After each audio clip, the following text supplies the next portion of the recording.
My name is Bren Smith. I'm the owner of Thimble Island Ocean Farm, and we're here in the Thimble Islands in Long Island Sound. And I'm born and raised in Newfoundland, Canada, high school dropout, and have fished all over the globe. I fished in Gloucester, up in Newfoundland, and then I was in the Bering Sea for a bunch of years.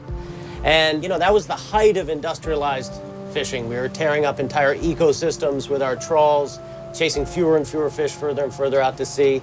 So it was completely unsustainable. In fact, a lot of the fish I was catching was going to McDonald's for their Fishwich sandwich.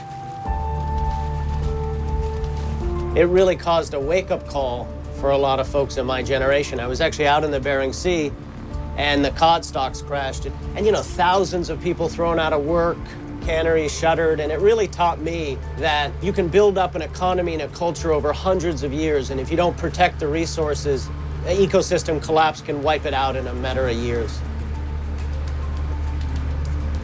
And that's when we really begin to realize that issues like overfishing, like climate change, that they're not environmental issues for a lot of us that work on the ocean. They're economic issues. I mean, there's going to be no food, no jobs on a dead planet. When I realized this wasn't sustainable, I went on this search for sustainability. I remade myself as an oysterman. And what oysters taught me was that Mother Nature created these technologies millions of years ago designed to mitigate our harm. We don't need advanced technologies. Mother Nature has seaweeds and shellfish which sequester 5 times more carbon than land-based plants, filter 50 gallons of water a day per oyster, pulling nitrogen out of our system. I mean, my job as a steward of the ocean is to take Mother Nature's technologies and grow them. And it's pretty simple. So the beautiful thing about if you grow just restorative species is there's zero inputs. We don't need fresh water, we don't need animal feed, we don't need fertilizer, we don't need land, making it hands down the most sustainable form of food production on the planet. So kelp is this beautiful seaweed.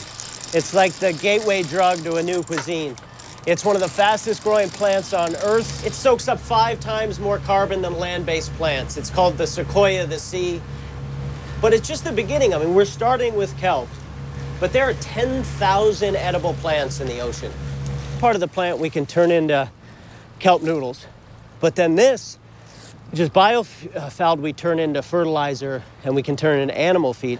If you provide a seaweed diet to cows, you get a 90% reduction in methane output. It's stunning, and cows, sheep, goats have been eating kelp for hundreds of years. Hebrides Islands, Maine, all sorts of places. You know, the volume's stunning. We can do 10 to 20 tons of kelp per acre, 150,000 shellfish. Now you scale this up, if you were to take a network of our farms totaling the size of Washington State, technically you could feed the world. If you took 5% of U.S. territorial waters and farmed in our style, you could create 50 million direct jobs and sequester the equivalent carbon of 20 million cars.